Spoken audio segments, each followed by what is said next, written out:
Ebir, lui, s'est montré fautif. Robert Keeper qui va tenter de sprinter pour éventuellement se rabattre. Mais il y a un autre cheval qui aime bien aller de l'avant, c'est Prince Vinoir, la casaque jaune à gauche de votre écran, qui va sprinter lui aussi pour tenter de contrer Robert Keeper. Josavec qui n'insiste pas, il laisse couler pour l'instant en 5e position, alors que les concurrents abordent déjà le premier tournant sous la conduite donc de ce numéro 11, Prince Vinoir. Cani Genetin, le numéro 1, casaque orange, est en 2e position. Kella Deslandes est bien placé dans le siège de Prince Vinoir. Nous avons ensuite Onyx de Marzy et puis Robert Keeper, alors que Quelle Attaque est au galop. On a failli s'accrocher entre Quelle Attaque et Sissis Charentaise qui n'a pas eu toutes ses aises, le numéro 13. Elle a perdu de précieuses longueurs. Ouais, bah écoutez, un peloton très étiré, hein. Il y en a vraiment sur toute une distance et on voit que le favori se maintient en 5e position et Joss pour l'instant a l'air de subir un petit peu, mais je pense que, comme je vous l'avais dit, il va prendre ses précautions. Ouais, comme ils sont partis très vite, Jos Verbeek n'a pas voulu brusquer Robert Keeper. Il est en train maintenant de suivre Onyx de Marzy pour se rapprocher de la tête et on notera que Peridot d'Ascama est juste derrière pour l'instant Robert Keeper. Franck Nivard,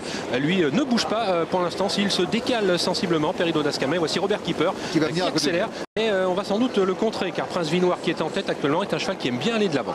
Oui, même si là il vient à côté du leader, peut-être que Joss va se contenter d'être dans cette position et ne pas bouger. Enfin, on va voir ça dans la ligne d'arrivée, à un tour de l'arrivée bien sûr. Ouais, on boucle le premier tour de piste avec Prince Vinoir et Robert Keeper. C'est le favori, on le rappelle, le numéro 7 avec Jos Verbeek qui trotte toujours de concert en 3e position. Kella Deslandes, casaque blanche, avec également Onyx de Marzy, Osa Kaberi et sur une 3e ligne casaque rose avec Cani Genetin. On va vite, hein.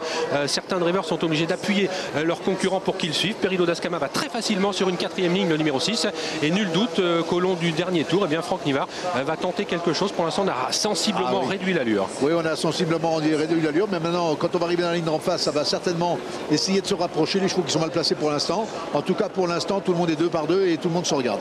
Et toujours Prince Vinoir qui a l'avantage. Robert Keeper qui le marque à son extérieur, aux côtés toujours de Kella Deslandes. Peridot d'Ascama qui attaque maintenant. Voilà Franck Nivard qui a choisi d'attendre les derniers 900 mètres pour passer à l'offensive avec Peridot d'Ascama. Mais nul doute, Michel, que les leaders vont tout de suite réagir. Oui, ça, écoutez, ça vient un petit peu à l'extérieur, mais devant, ça ne mollit pas. On continue à aller très très bien.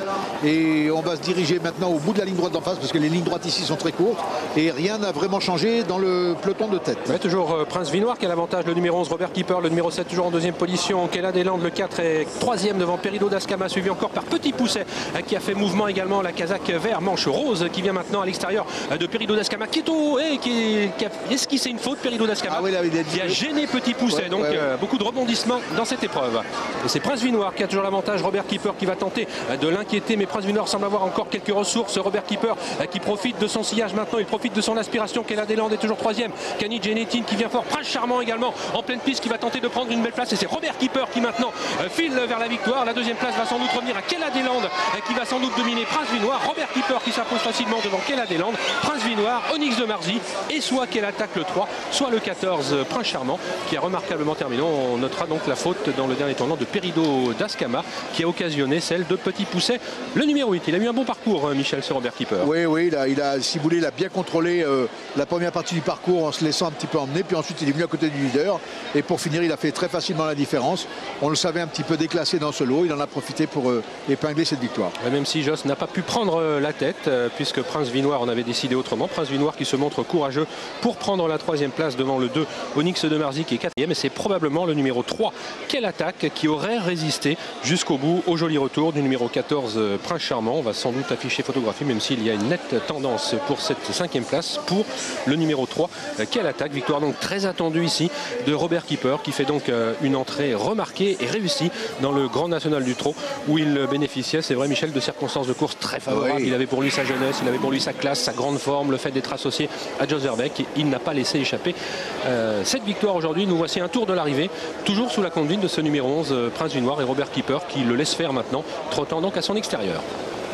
Bah écoutez, vraiment c'est un parcours de rêve, parce que même s'il est à 2, vous savez, c'est pas toujours non plus facile de faire autrement. Il n'a pas voulu attaquer le leader, il a bien fait, puisque celui-ci a montré dans les tournants qu'il avait beaucoup de ressources, même si après c'est un tout petit peu...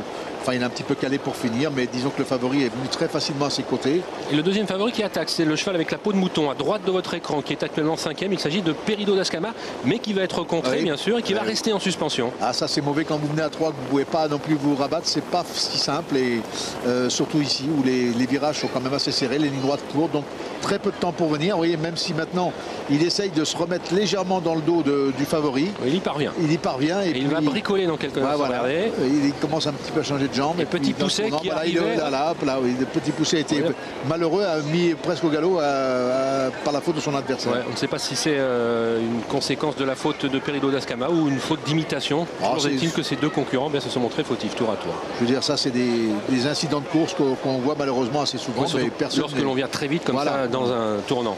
Pendant ce temps, Prince du Nord fait très longtemps illusion. On croit qu'il va pouvoir tenir tête à Robert Keeper, mais non, ce dernier est le plus fort. Et Joseph Beck se détache irrésistiblement sans avoir puisé dans ses réserves. Kella Deslandes, qui a constamment suivi l'animateur, prend une probante deuxième place. Elle confirme sa très grande régularité actuelle. Oui. Et on voit qu'Onyx de Marzy échoue ensuite de très peu pour la troisième place. Il doit se contenter de la quatrième place devant Puis on notera que Prince Charmant qui venait d'obtenir. Oui, lui fait vraiment un beau truc parce que c'était pas simple aujourd'hui de rendre 25 mètres.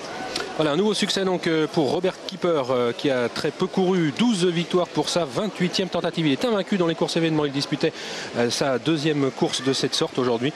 Eh bien, il reste donc invaincu après un succès obtenu cet hiver à Vincennes le 9 février, plus exactement, ce qui concerne Joseph Beck.